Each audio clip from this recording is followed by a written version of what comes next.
신랑 없는 신부의 비참함이란 제목으로 하나님 말씀 증거하도록 하겠습니다. 예레미야 애가 서론 4가지 정도 먼저 살피겠습니다. 첫 번째는 이름인데 예레미야 애가라고 네이밍한 근거가 뭐냐 그 얘기입니다. 애가 음역에 가까운 번역입니다. 번역 정말 잘 됐습니다. 원래 히브리 제목이 에카입니다. 영어로 하면 EKA 에카 발음이 에카거든요.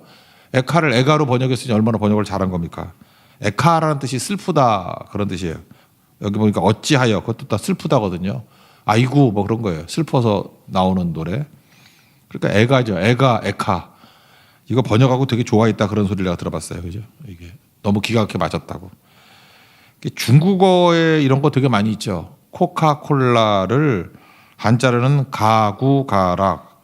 그러니까 입에 좋고 즐겁다. 뜻도 비슷하잖아요. 입에 좋고 즐겁잖아요. 코카콜라. 근데 커커우커러 이렇게 발음하죠. 뭐 사성만 맞지 않고 발음 비슷한 것 같아요. 커커우커러. 그 뜻도 좋고 발음도 맞고 그런 거죠. 이게 그런 식입니다. 애가라고 번역한 거 이거 되게 번역 잘한 것 같아요. 그런 뜻이라는 거예요. 이마트 있죠. 이마트. 우리 건물에도 이마트 있는데 이마트를 한자로 이매득 이롤 이자에 매 산다고 매매할 때 산다라는 매 득 얻는다. 그러니까 쉽게 사고 얻는다. 좋죠. 이마트. 그 발음하면 이마이더.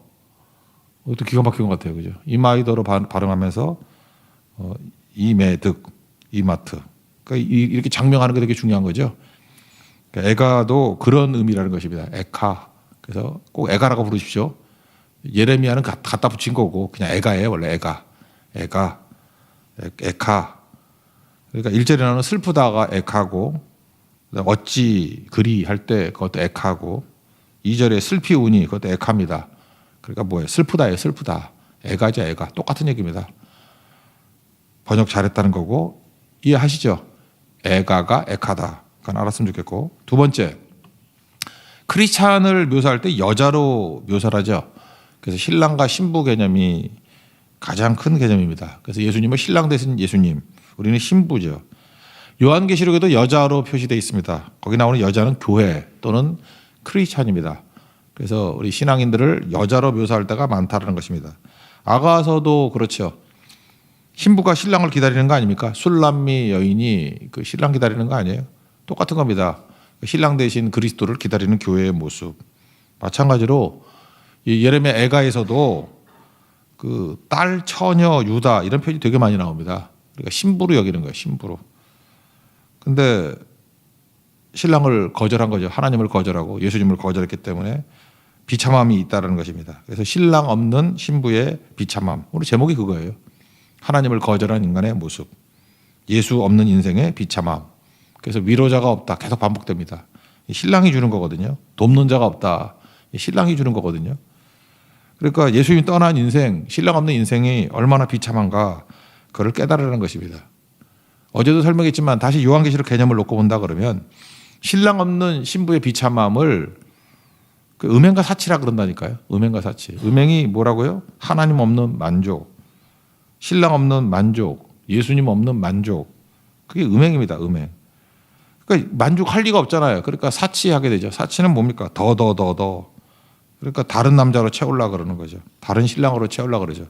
여기 2절에 보니까 사랑하던 자들 중에 그에게 위로하는 자가 없고 이렇게 사랑하는 자들이 뭐겠어요? 신랑 말고 딴 남자들 뭐 그런 개념이겠죠. 신랑 말고 딴 남자들에게서 찾아봐야 위로 없다라는 거예요. 그러니까 하나님 떠나고 예수님 떠나서 위로가 없다. 그러니까 자꾸만 더 하니까 그 사마리아 여인하고 똑같은 거죠. 뭐 남편 데려오라 남편 없습니다. 이제까지 5명이 있었지만 지금 있는 것도 남편이 아니다. 그리고 6번째 남자라는 거 아니에요. 딱 중독의 모습입니다. 남편 중독. 남편을 하나 가르고 둘 갈고 셋 가고 넷 가고 5명 해봐야 만족 없다는 거죠. 진짜 신랑을 만나야 된다. 중독에 빠진다. 뭐 그런 개념입니다. 그래서 우리가 신부인 크리스찬이라고 생각하면서 신랑을 바라보는 신부. 그러니까 신랑 없이는 비참함밖에 없다. 그 전체적으로 그 맥락에서 파악해야지 애가를 이해할 수 있다는 것입니다.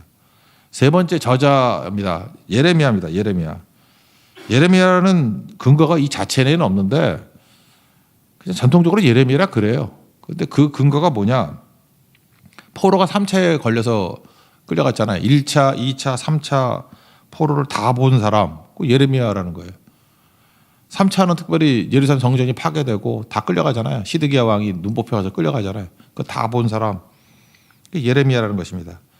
역대하 35장 25절 보니까 그건 포로기 이후에 쓴 게 역대기잖아요. 역대하 35장 25절 보니까 예레미야는 그를 위하여 애가를 지었으며 이런 게 나옵니다. 그러니까 애가를 많이 지었다. 뭐 이런 거 보니까 예레미야다. 이 근거를 여기서 삼기도 하고 또 하나 3차 때 느부갓네살 왕이 예루살렘 성을 18개월 동안 포위했습니다.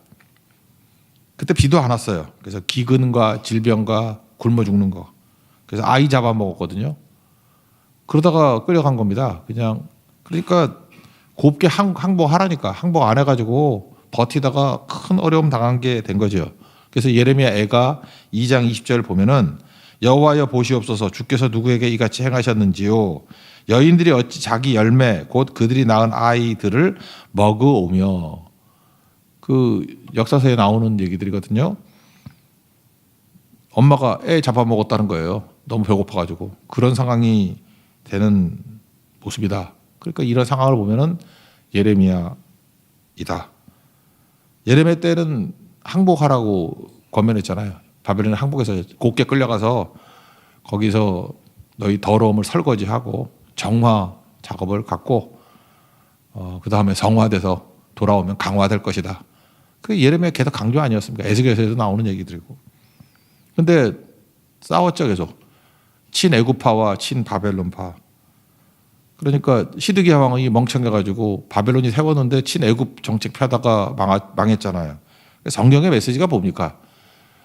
애굽 편에 서느냐 바벨론 편에 서느냐가 아니라 하나님 편에 서야 된다. 신랑 찾아가야지 뭐 딴 소리 하고 있냐. 우리나라도 약간 그런 거 있죠. 친미 미국으로 붙어야 되냐 중국으로 붙어야 되냐 뭐 그런 거 있는 것 같은데 바보 같은 소리 그만하고 오직 예수님께 붙어야지 뭐 딴 데 붙으려고 그래. 똑같아요. 국론이 분열돼 가지고 세상 나라가 위로가 되는 줄 알고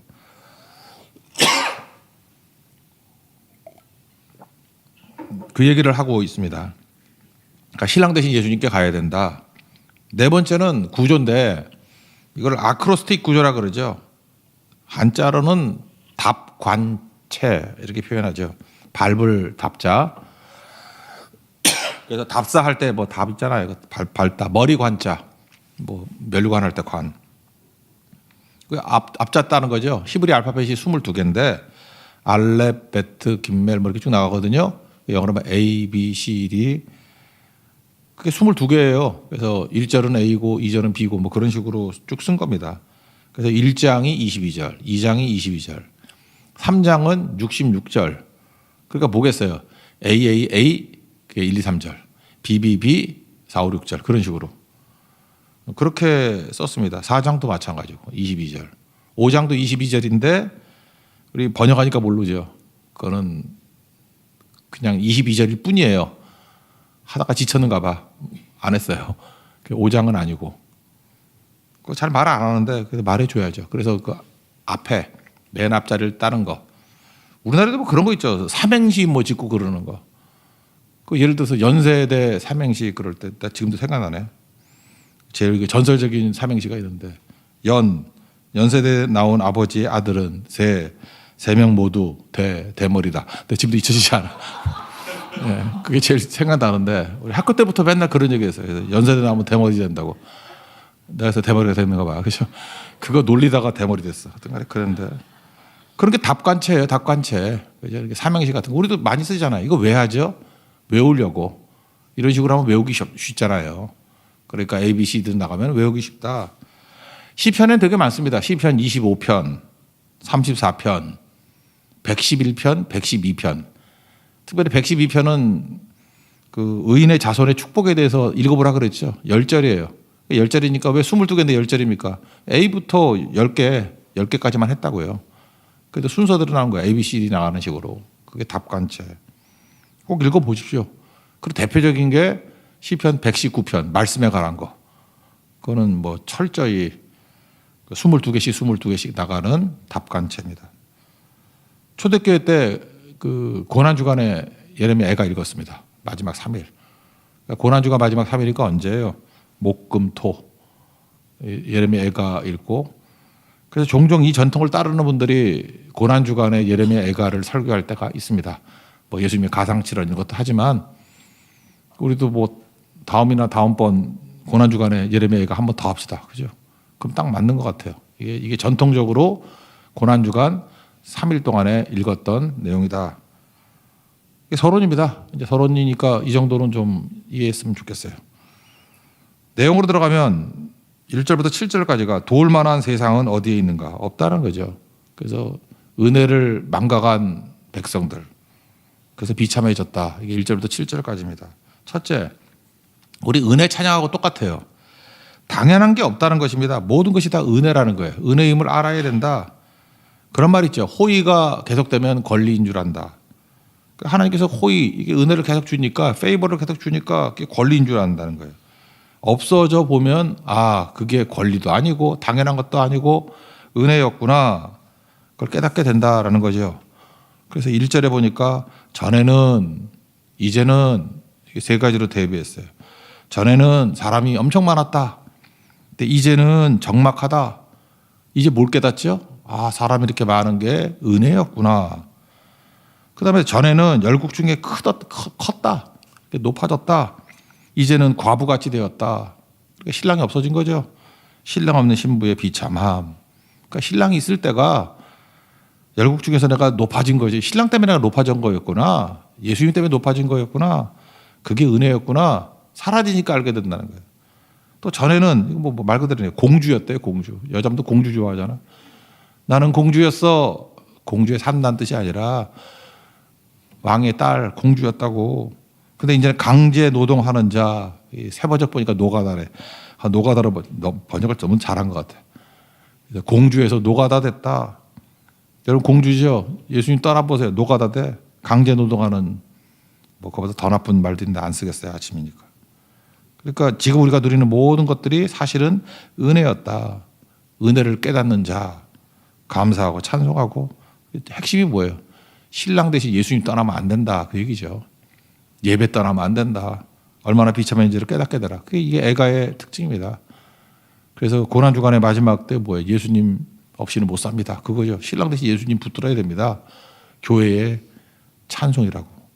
교회의 목마름이라고요. 예수님 없이는 못 삽니다. 1절 읽겠습니다. 시작. 슬프다 이성이여 전에는 사람들이 많더니 이제는 어찌 그리 적막하게 되는 거. 전에는 열국 중에 크던 자가 이제는 과부같이 되었고 전에는 열방 중에 공주였던 자가 이제는 강제노동을 하는 자가 되었도다. 그래서 그 다음부터 2절부터는 이제 신랑 없는 신부의 비참함을 쭉 묘사를 하고 있습니다. 한마디로 해서 위로자가 없다는 거예요. 밤에는 쉼이 있어야 되죠. 근데 밤에 쉬지 못하고 눈물만 흐른데 슬피 우니 눈물이 뺨에 가득하게 되고, 그러고 난 다음에 얘기하는 거죠. 신랑 말고 사랑하는 자들, 신랑 말고 딴 남자들이겠지. 세상이죠. 애굽이나 뭐 바벨론. 위로가 안 되고 친구인 줄 알았더니 배신하더라. 신랑밖에 없다. 그러니까 신랑 떠나면 끝이다. 뭐 그런 뜻이죠. 2절 읽겠습니다. 시작. 밤에는 슬피 우니 눈물이 뺨에 흐름이요.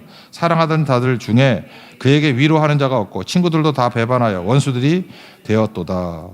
3절에는 쉴 곳이라고 나오는데 쉴 곳 주석을 보니까 신랑의 품이에요.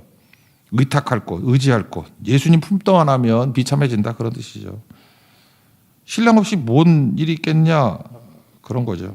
신랑 떠나서는 아무것도 없다. 읽어봅시다. 3절입니다. 시작. 유다는 환난과 많은 고난 가운데 사로잡혔도다. 그가 열국 가운데 거주하면서 쉴 것을 얻지 못하며 그를 핍박하는 모든 자들이 궁지에서 그를 뒤따라 잡았도다. 그러면서 뭘 바라보냐. 4절인데 도로가 텅 비었다. 절기를 찾아가는 사람들이 없더라. 그러니까 예배의 자리가 텅텅 비었다. 그런 얘기죠. 그러니까 지금까지 예배의 자리 비게 만드는 거 그 문제 있다는 거죠. 그러니까 여러분 새벽에도 나오고 저는 그래요. 주일 저녁에 교회가 불 꺼져 있는 게 너무 싫었거든요. 그래서 주일 저녁 예배는 꼭 드렸으면 좋겠다. 그랬다고. 뭐 한동안 뭐 오후 예배 그래서 뭐 1시나 2시에 끝내버리잖아 다. 근데 하여튼 주일 저녁에 불 꺼져 있는 교회들이 나는 좀 마음이 아팠다고. 그게 이제 예레미야 애가 나오잖아요. 사람 많았었는데 다 어디 갔나 이러는 거. 여러분들 예배자리 텅텅 비면 여러분 인생도 텅텅 비게 돼요. 비참함 있게 된다고. 그래서 안식일 어저께도 나눴지만 이스라엘이 국가적으로 멸망한 게 디도 장군에 의해서 AD 70년이잖아요. 70년에 망하고 흩어져 버렸죠. 그 다음에 1948년에 우리나라가 똑같이 건국했잖아요. 그러니까 1948에서 70년 빼면은 정확히 1878년 동안 뭐 2000년 동안이라 그러는데 그건 아니고 1878년 동안 나라 없이 헤맸죠. 근데 1878년 여러분 AD 70년이라 그러면 그때가 언제죠? 그 뭐 108년 뭐 그때가 뭐 한나라가 한사군 뭐 만들고 그럴 때 아닌가? 고조선 망하고 그럴 때. 그죠? 그때예요. 이게 뭐 고조선 때라고 고조선 때, 고조선 망할 때. 그러니까 우리는 뭐 역사의 기록도 잘 없는 때 아니야 그거. 그때 흩어져 가지고 지금 나라 세웠다라는 게 말이 돼요? 근데 유대인은 되잖아요. 근데 그 이유가 뭐냐? 안식일 때문이라는 거예요. 예배드리는 모임. 유대인들이 안식일을 지킨 것이 아니라 안식일이 유대인을 지켰다. 그 속담 아니에요, 속담. 지금도 그렇습니다. 예배 없이 흥황하는 가문들 있죠. 한 세대 못 가요. 그거 진짜 그건 뭐 한 방에 훅 가는 거예요. 그거 쳐다볼 것도 없어요. 근데 지금 그지같이 살더라도 예배가 있고 기도가 있는 가문 그 영혼이 남을 거예요. 예배가 영혼이 남는 거예요. 그러니까 여러분 그래요. 그 사람 뭐 갖출 거 다 갖췄대. 좋은 신랑감이래. 근데 예배가 없어. 그럼 꽝이야 그거. 아무것도 아니지. 곧 사라져요. 아수르도 사라지고 바벨론도 사라지고. 그러나 약해 보이지만 예배가 있는 곳은 영원히 남습니다. 천국까지 가요. 영생이 있습니다. 이게 얼마나 중요한지 그걸 깨달아야 된다는 거죠. 4절 읽겠습니다. 시작. 시온의 도로들이 슬퍼하며 절기를 지키러 나아가는 사람이 없음이로다. 모든 성문들이 적막하며 제사장들이 탄식하며 처녀들이 근심하며 시온도 공고를 받아도다. 그러니까 신랑 떠나니까 예배 떠나니까 어떤 일이 벌어져요? 그런 거 있었죠. 대적이 하나님만 잘 섬기면 대적이 어리석어진다고. 또 대적이 두려워진다고. 그런 거 있죠. 내가 잘해야만 승리하는 게 아니라 대적이 멍청한 짓 해가지고 이길 때가 되게 많다니까요. 우리 인생 보면은 왜 저는 바보짓을 하지? 그래서 그냥 이기는 거예요. 그냥 뭐 별 힘 안 써도. 그리고 되게 어리석어져. 그리고 두려워하고. 근데 반면에 우리가 신랑을 떠나면요. 예수님을 떠나면 대적이 당해야 될 걸 다 내가 당한다니까. 여기도 그게 나오죠. 내가 원래 머리가 돼야 되는데 대적이 머리가 돼버리고 내가 형통해야 되는데 원수가 형통해지고 그 다음에 대적이 공고해져야 되는데 내가 공고해지고 대적이 사로잡혀 가야 되는데 내가 사로잡혀 간다고. 다 뒤집힌다고. 그러니까 여러분들 하나님께서 주신 모든 축복들이요. 불순종하면 다 대적들에게 갑니다. 그러니까 하나님께서 모든 축복과 은혜를 예비하신 거 예배하고 신랑 대신 예수님이 따라가면 그게 우리에게 현실화되는 거예요. 그 말씀이죠. 5절 읽겠습니다. 시작. 그의 대적들이 머리가 되고 그의 원수들이 형통함은 그의 죄가 많음으로 여호와께서 그를 공고하게 하셨습니다. 어린 자녀들이 대적에게 사로잡혔도다. 이런 역전되는 인생을 살면 안 되겠죠. 그래서 나중에 보니까 뭐 내용 비참한 결과입니다. 그게 6절 7절인데 뭐 도울 자도 없고 비웃는다 그런 얘기예요. 한번 읽어봅시다. 6절 7절 시작. 딸 시온의 모든 영광이 떠나가며 그의 지도자들은 꼴을 찾지 못한 사슴들처럼 뒷전자 앞에서 힘없이 달아났도다. 예루살렘이 환난과 유리하는 고통을 당하는 날에 옛날의 모든 즐거움을 기억하였으며 그의 백성이 대적의 손에 넘어졌으나 그를 돕는 자도 없었고 대적들은 그를 멸망을 비웃는도다. 이 꼴 되었다라는 것입니다. 그래서 8절부터 11절까지 두 번째 신랑을 향한 절규입니다. 신랑이 주는 건 뭐냐? 두 가지예요. 보호와 공급. 그러니까 예수님 붙들어야 보호하심이 있고 공급하심이 있다는 게 그게 11절이거든요. 그래서 신랑 없으니까 뭐 어떤 일이 벌어져요? 벗었다. 뭐 벗었다는 건 부끄러움이죠. 탄식하고. 그래도 위로할 자가 없고 성소라 그랬는데 신랑 만나는 곳이에요. 신랑을 만나는, 신랑과 내가 같이 살던 곳. 그게 성소잖아요. 대적이 침범했다. 그러니까 우리 뭐 가정 다 깨졌다 그런 뜻이죠. 신랑과 연합해야 된다. 말씀과 연합해야 된다. 예수님과 연합해야 된다.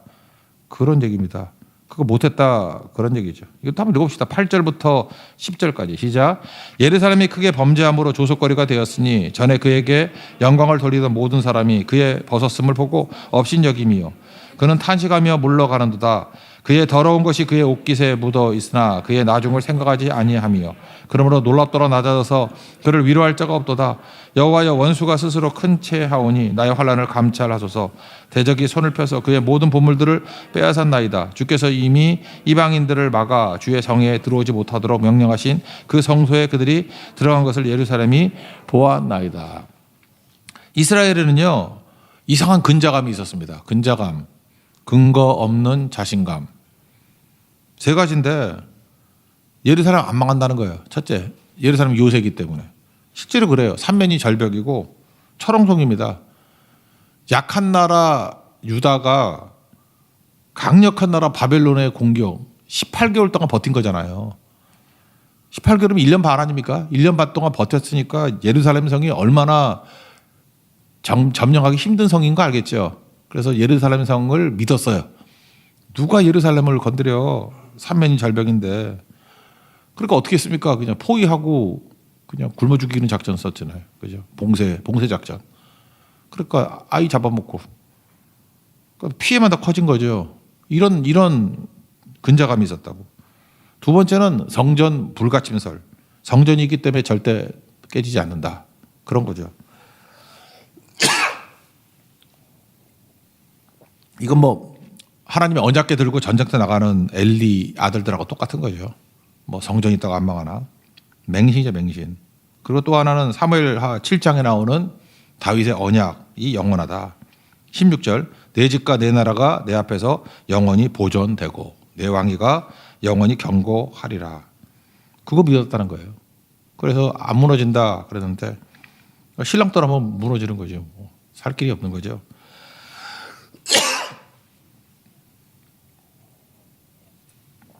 마무리 짓시다. 신랑과 아버지가 하는 일이 보호와 공급인데 예수 떠나면 아무것도 없다. 읽고 마치겠습니다. 11절 시작. 그 모든 백성이 생명을 이으려고 보물로 먹을 것들을 바꿨더니